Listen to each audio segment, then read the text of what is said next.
Hello guys, आज हम बात करेंगे जो यूएई के न्यूक्लियर पावर प्लांट पे ईरान ने अटैक किया था 17 मई को, उसके बारे में। अम, अभी तक तो उसकी जो डिटेल्स आई है उस हिसाब से ये ड्रोन अटैक था और ईरान के द्वारा ही किया गया था, और तो कोई नहीं कर सकता। उसने क्यों ही करेगा उस रीजन में। इसकी बहुत ही हैवी रिस्क है। लाइक एक तो ये चीज़, ये अटैक, ड्रोन अटैक, एक तो चलो वार को एक्सेलरेट कर सकता है। अ, और दूसरा, इंडिया पे इसका क्या इम्पैक्ट है। इंडिया का मतलब अगर ये कम्प्लीटली मतलब कम्प्लीटली अगर न्यूक्लियर पावर प्लांट डिस्ट्रॉय होता तो उसकी जो रेडिएशन है वो इंडिया तक पहुंचती, अफगानिस्तान पाकिस्तान से होते होते इंडिया तक पहुंचते। एंड अभी जो न्यूक्लियर रेडिएशन का इफेक्ट क्या होता है ह्यूमन पे, वो जितना हमें पता है बहुत ही नेगेटिवली होता है। एंड फ्यूचर लॉन्ग लास्टिंग होता है, खाली एक दो दिन की बात नहीं। लाइक सदियों तक चलता है उसका जो इफेक्ट है। तो अभी इसके बारे में अपन डिस्कस करेंगे। 17 मई को अटैक हुआ था न्यूक्लियर पावर प्लांट पे। एंड इमीडिएटली लाइक जो अथॉरिटीज है उनको इन्फॉर्म कर दिया गया था यूए के द्वारा।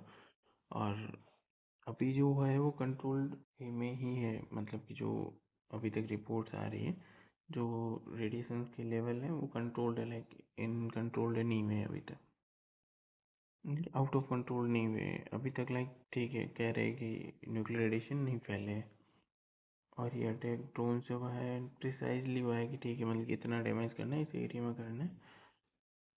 और ये जो ड्रोन अटैक हुआ है न्यूक्लियर पावर प्लांट, इससे थोड़ी देर पहले ट्रम्प ने, यूएस प्रेसिडेंट ने अपने ट्रुथ सोशल पे पोस्ट किया था कि ईरान लाइक जल्दी से अपनी टर्म्स मान ले, एंड अदरवाइज जो अपने की रेडी रहे वो एक वापस लाइक अटैक के लिए, और लाइक खतरनाक अटैक के लिए, मतलब काफ़ी एग्रेसिव।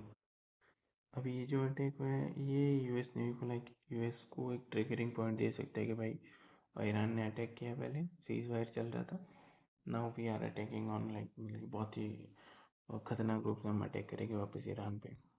और जो ये अटैक हुआ है, अगर ये प्रॉपरली अगर न्यूक्लियर रिएक्टर्स पे लग जाता है, फिर न्यूक्लियर रिएक्टर्स डैमेज होते और प्लांट हैवीली डैमेज होता, तो जो रेडिएशन फैलने का जो रिस्क था वो बहुत ज़्यादा था।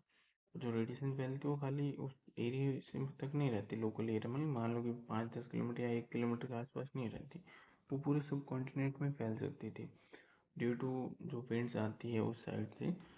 और मतलब कि रोक थोड़ी सकते हैं आप रेडिएशन को, वो तो फैलती है। Like upon for an example देखें तो, नहीं एग्जाम्पल नहीं देखना अपन को, एग्जाम्पल देखें तो लाइक जो रेडिएशन होती है, जो अपने जो टावर की रेडिएशन है, कोई भी रेडिएशन है वो रुकती थोड़ी, वो लाइक जहाँ तक जा सकती है, जो उनकी लिमिट्स होती है, तो काफ़ी दूर तक चली जाती है। तो जो न्यूक्लियर रेडिएशन है वो भी हवा के साथ ट्रेवल करके बहुत दूर तक जाती है, मतलब इंडिया तक आ सकती है। इंडिया में भी काफ़ी डैमेज कर सकती है वो रेडिएशन। और अपन मैप से देखें तो जैसे कि अभी यहाँ पे जो न्यूक्लियर अटैक हुआ है, तो ये जो विंड्स एंड पैसिफिक करंट्स हैं उनके थ्रू, जैसे ऊपर हवा में हवा से आएगी तो जैसे अफगानिस्तान में पहले आएगी, फिर पाकिस्तान में आएगी, फिर न्यू दिल्ली तक आ सकती है, ठीक है, ऑल ओवर इंडिया।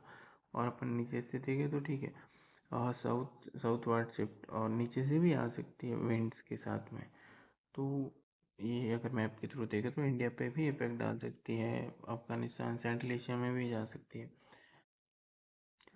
अब इसके इफेक्ट्स क्या हो सकते हैं।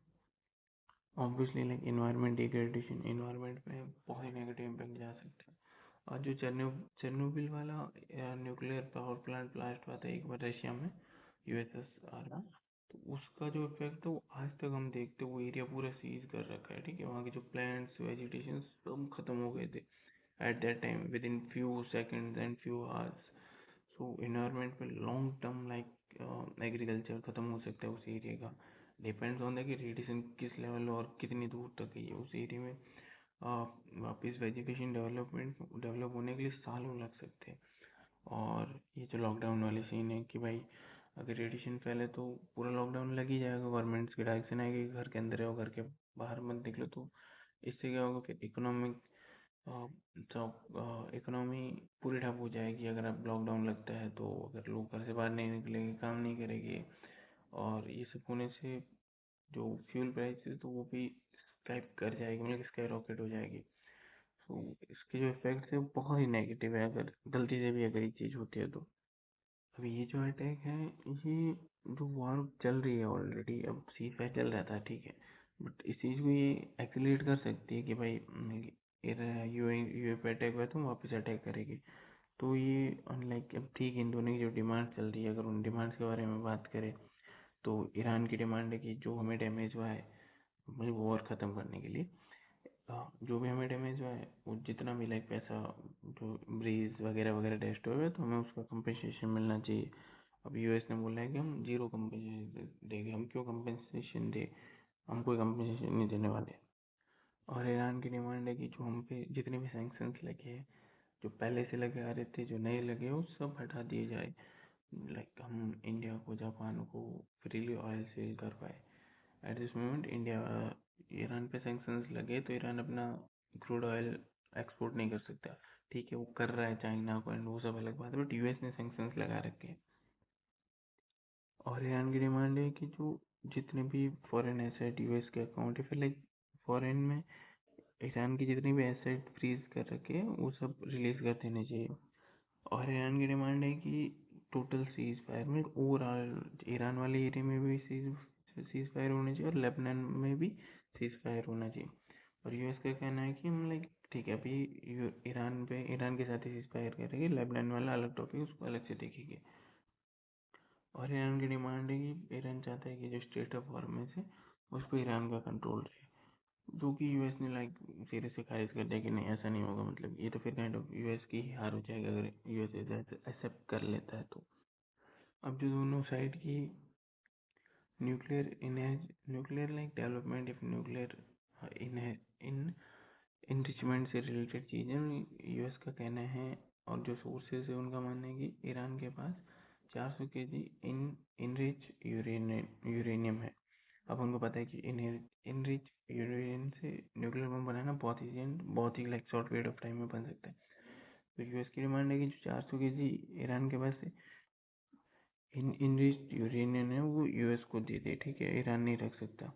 और आने वाले 20 साल तक पूरा ईरान न्यूक्लियर इनरिचमेंट नहीं करेगा। अब ये जो डिमांड है ये दोनों side he like kind of seriously नकार रहे हैं।